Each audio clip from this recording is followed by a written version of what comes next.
Pete, you're gonna have to be tough as shit. Sorry. You did. You ready?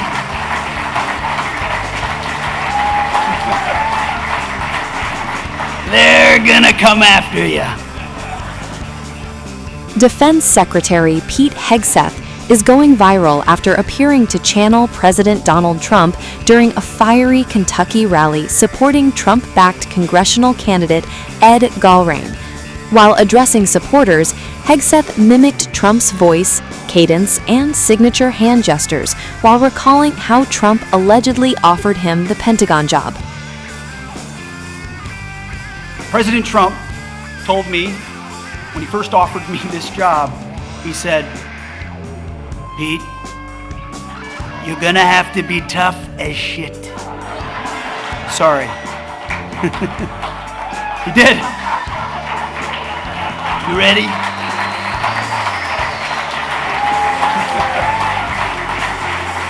They're gonna come after you. And boy, was he right. The clip instantly exploded across social media, triggering a wave of reactions online.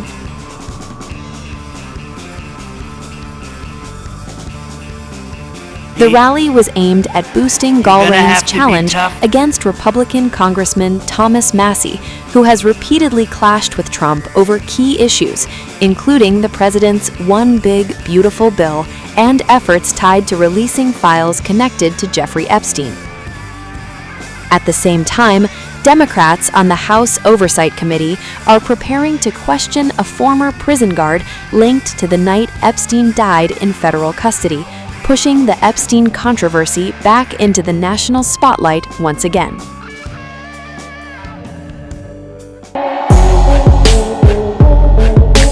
We want to understand the timeline fully. We want to understand why, Epstein was unmonitored. I'm very curious as to why she didn't check on Jeffrey Epstein the night he committed suicide. Epstein was paying protection payments to personnel in the MCC.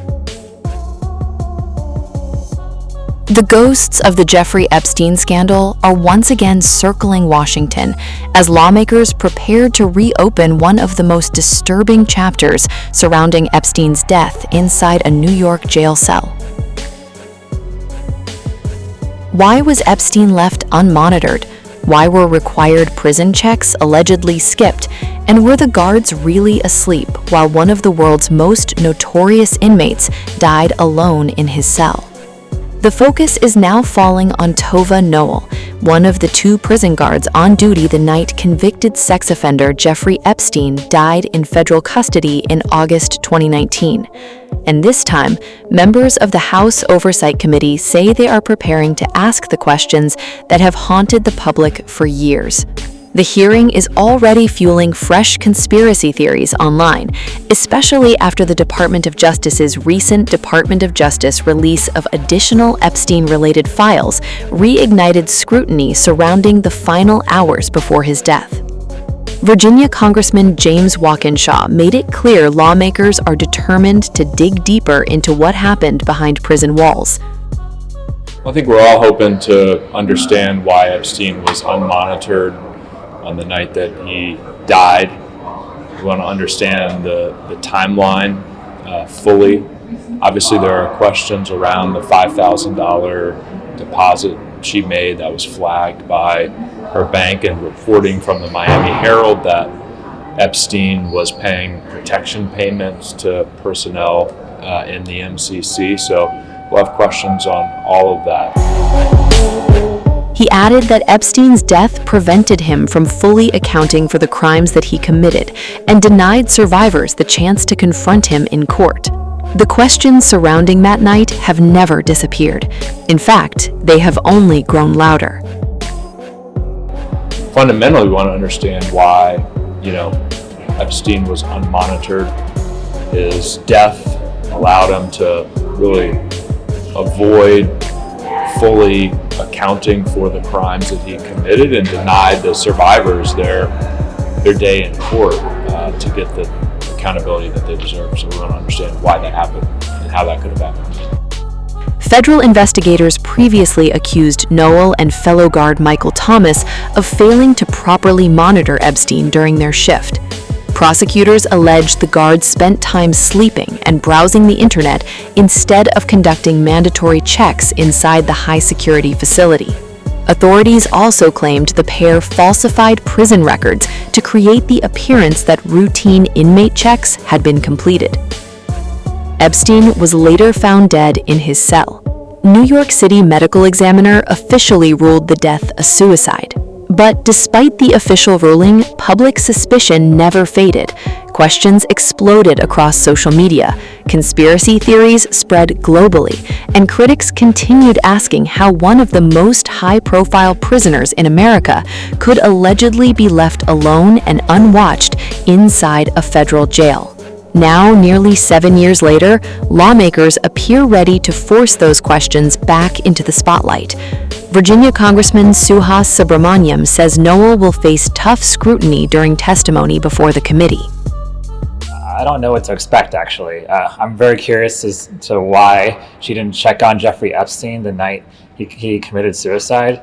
He didn't have a cellmate at the time either. And so it's really puzzling that in a situation where he's a suicide risk and he doesn't have a cellmate, you wouldn't at least check on him once.